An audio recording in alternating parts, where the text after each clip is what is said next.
What's up, guys? Welcome back to Newswave. Well, today is a fun day because we have a story for the Nintendo GameCube and a pretty sizable upgrade, especially if you're someone who likes the idea of playing games off of an SD card, but don't have to deal with all the soldering and stuff that gets involved with that sort of project. And actually, probably the best looking user interface I've seen so far to go along with it. And we're going to go over all of those details here today.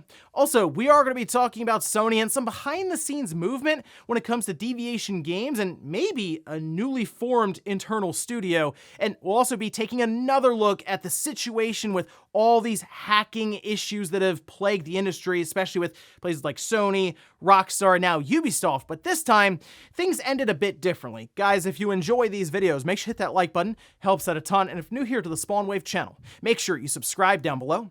We're going to start today with Nintendo, the 3DS, and the Wii U. Now, a few months ago, Nintendo announced that the online services for these platforms will be ending in early April, but it actually looks like they might be winding it down a bit earlier. This was pointed out, we can see over on Pretendo's website with a blog post. They also posted it up on X. They say it appears that Nintendo has begun a slow rollout of shutdowns, intentional or not. They discussed Super Mario Maker with an error code 106-0502, saying that the cause for this error was clear. The server this game was attempting to connect to no longer existed. They also discussed new accounts not necessarily being able to log in and play games online. And at this point, to me, it just looks like Nintendo has kind of moved on even behind the scenes when it comes to maintenance for these servers, because if you know they're going to shut down, I mean, early April, we're like 3 months out, then you're probably just thinking, well, what's the point in maintaining it?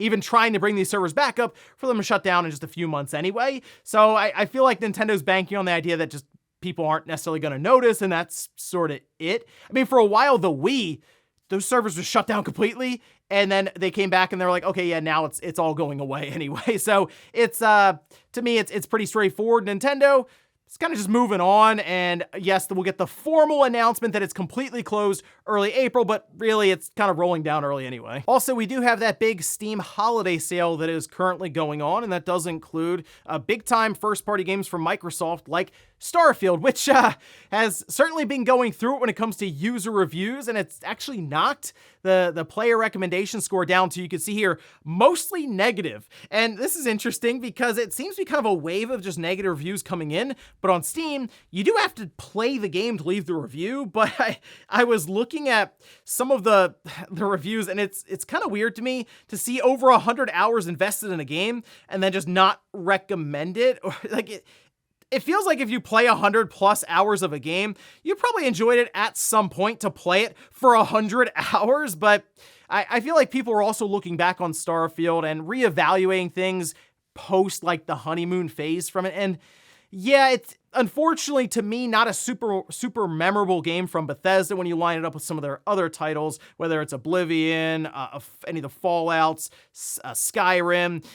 Starfield just isn't up there for me, so I kind of get it, but I also look at it as kind of that average game, a 7.5, 8 out of 10, if you will. I don't know if I would go as far as to say mostly negative on it. It might just be Starfield and it seemingly being a lightning rod for arguments and controversies online. Oh, and it looks like another digital game will be delisted from the eShop and PlayStation Network, which we can see this posted up. This is from Josh Fairhurst over at Limited Run, saying Bill and Ted will be removed from sale before January 1st on all platforms.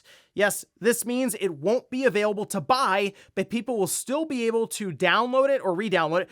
I think the game is pretty cheap. I think it's like $10. I don't know if it's very good. I haven't played it, but it is a game that will kind of just be lost to time then. They have had, of course, some physical releases, but I would expect those to probably jump in price quite significantly after it's delisted online, as the only option then would be to buy it physically. But hey, if you've been waiting and holding out to get Bill and Ted, you might want to do that in the next couple of days, as it is being pulled January 1st. And guys, with some of the quick news out of the way, let's get into the bigger stuff. Let's start right away with the Nintendo GameCube and some new hardware that I think is very, very impressive to see, especially since it will open up quite a few possibilities for the 20-plus-year-old system without having to commit to any kind of soldering or really serious installation, I would say. You still will have to open the system, but it's nowhere near what we see currently with something like the Pico boot.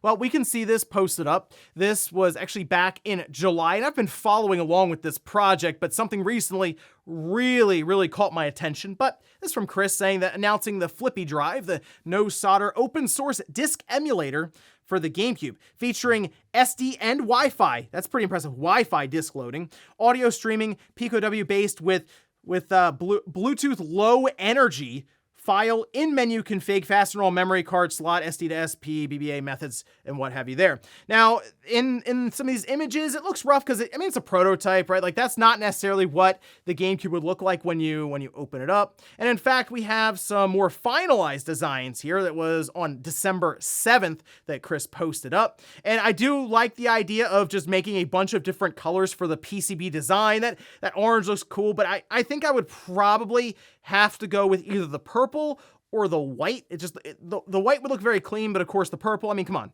GameCube purple, right? You got to go with that one. However, what's really cool about this, as you can see here, there would be no need to do any kind of soldering. So that, to me, is the biggest draw, because a lot of possibilities when it comes to the open source aspect to it. But to me, the idea of playing SD cards while having it installed internally in the system so it looks very clean is awesome.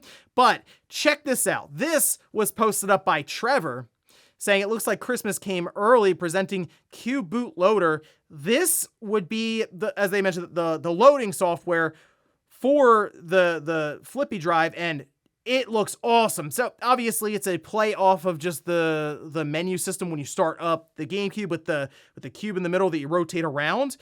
But then you can sort of go into what would have been a memory card sort of menu, and you have all of your ISOs populated as kind of the disk art. And once you choose it, it will then allow you to launch into it. Now, they did follow up to this video saying it's important to note that this will initially only be available with Flippy Drive. It's the sole reason why I developed this feature, and it's shaping up to be a very capable mod chip. So this is just exciting stuff all the way around. I really do enjoy seeing kind of the newer technology get mashed in with the older retro technology from something like the GameCube, even just that generation. Like I'm having a lot of fun going back to the GameCube, Xbox, and PlayStation 2 and just kind of outfitting these systems to make them more current, and having the ability to play off of an SD card for the GameCube is just awesome, because let's face it, the market for that system that Nintendo does not profit anything from anyway anymore, for the most part, is completely blown out when it comes to pricing, to where people don't even want to get involved with it anymore. So yeah, look, I know people are downloading a lot of ROMs anyway, I get it, but I actually have a pretty sizable collection that I don't mind just having on an SD card, so you don't have to get up and take discs in and out of the cases and what have you there. But I do really like something like this that will open it up to people who maybe don't want to invest in the soldering aspect, but wouldn't mind just opening the system, plugging in a couple of ribbon cables, closing it up, and you're good to go. Now, they're aiming to have the Flippy Drive release in January, so next month, and I'm gonna do my best to get a hold of one of these as soon as possible so we can install it here on the channel and try it out and see all the different features that it'll offer and go over how easy it is to install it. So exciting stuff. Always on the lookout for new hardware for some of these retro systems like the GameCube, the PS2, and the Xbox. Just makes for a fun video. Next up, let's talk about Sony, PlayStation Studios, and Jason Blundell, who was one of the heads at Deviation Games, ended up leaving that studio, and that's the studio that you recall laid off like half of its staff, and it appeared to be because Sony had cut funding to whatever it was that they were working on. It seemed like it was a games as a service title, and based on the developers there and what they had done previously at places like Treyarch, we assumed it was going to be something that maybe goes up against Call of Duty. Well, now it appears we have some updates behind the scenes for this, and it starts here. We can see this posting over on X from JC. Says, job update, I've been wanting to say this for a while, but now I finally can. I'm a junior game designer at PlayStation Studios. Okay, cool. And I work for Jason Blundell. Well, that's interesting. The person who was leading Deviation Games left and I guess is now at PlayStation Studios.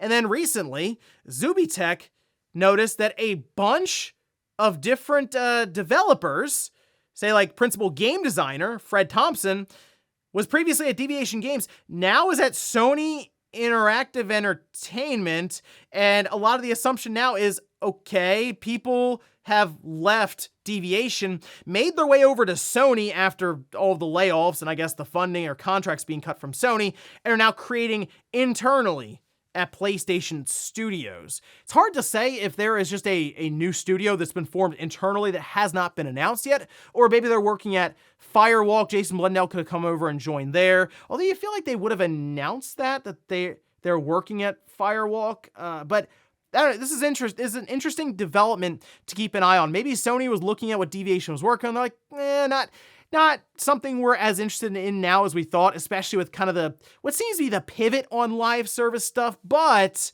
Jason Blundell is now leaving.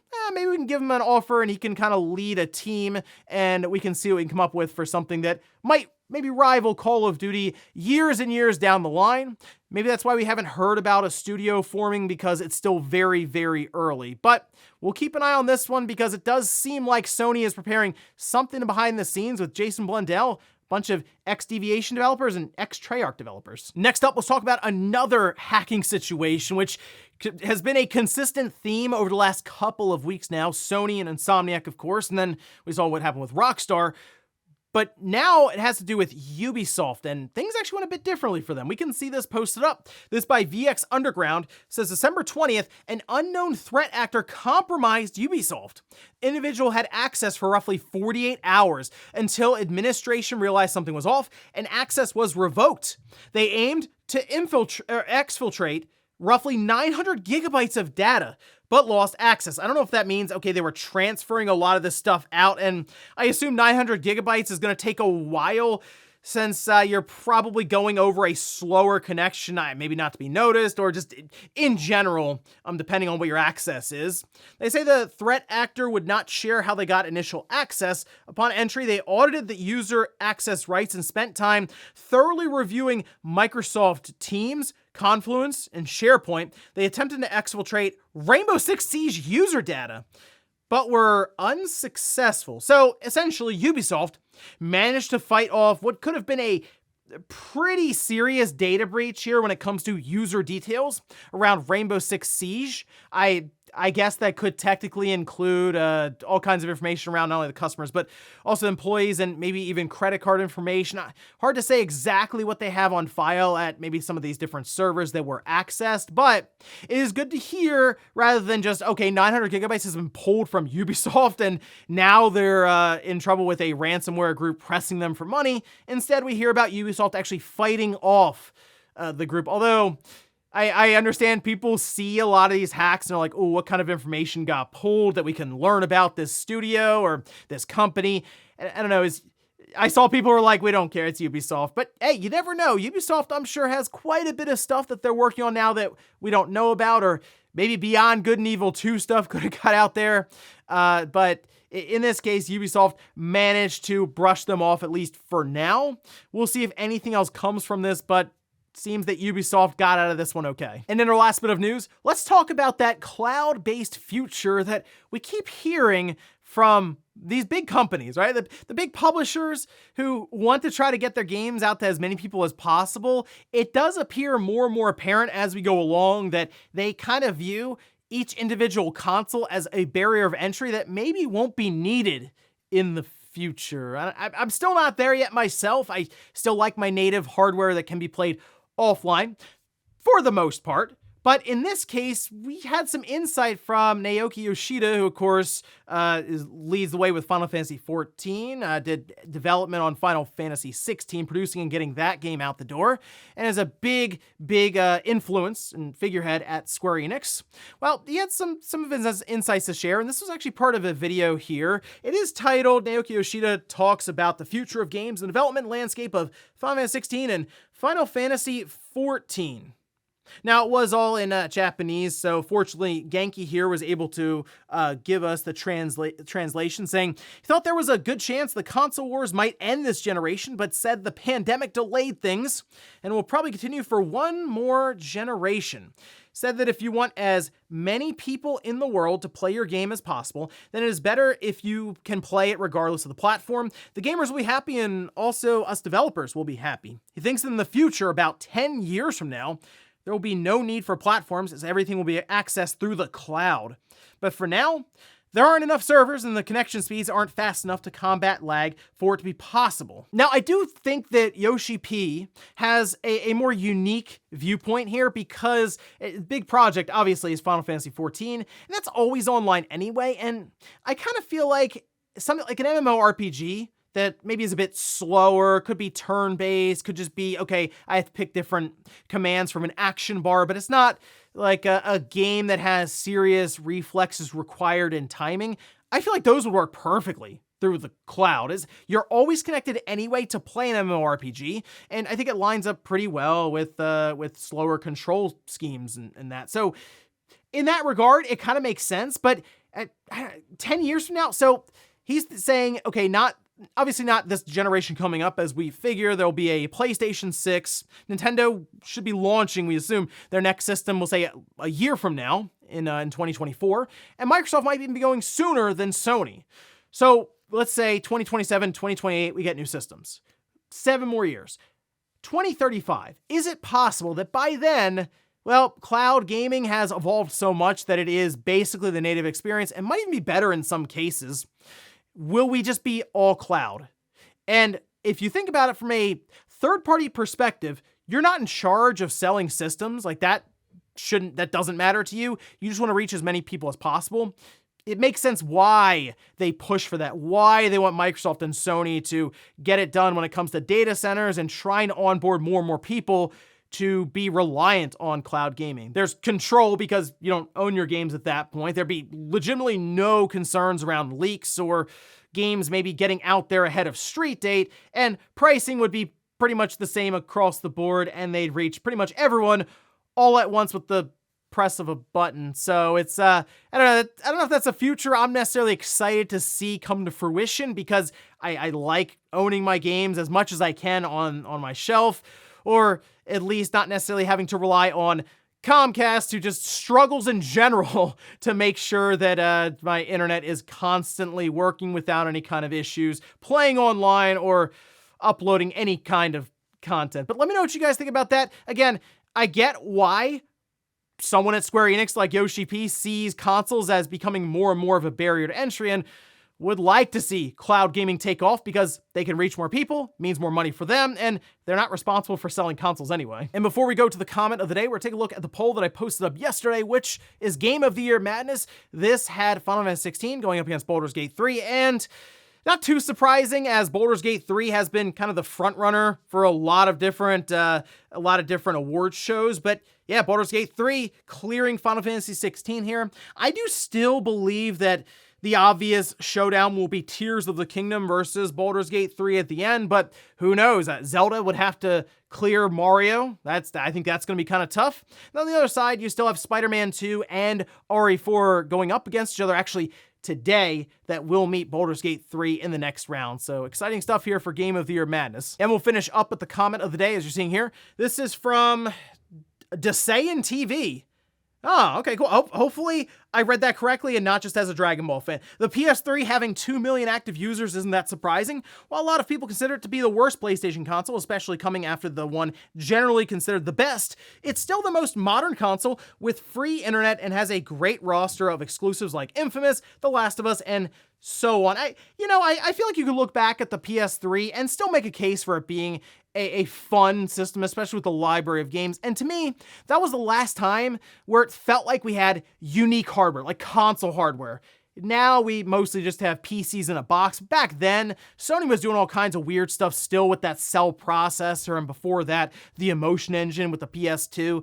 And I feel like the free internet stuff going online without having to pay a subscription fee is still something that is a general sell for the system. And the fact that 2 million people monthly still sign in, I mean, it shows just that. So yeah, still a lot of fun actually to go back and use the PS3 and even go online and play different games like Skate 3. And ladies and gentlemen, that's going to do it here for Newswave. If you enjoyed this video, guys, hit that like button. If not, hit the dislike. Leave comments down below, but everything we talked about here today was the flippy drive for the GameCube. Are you interested in being able to install an SD card in your system with no soldering required? And also, what about Sony and Deviation Games with Jason Blundell apparently showing up at PlayStation Studios? And then what about Ubisoft fighting off the 900 gigabyte hack to stop them from getting the Rainbow Six Siege user data. Thanks guys for watching, and I'll see you next time.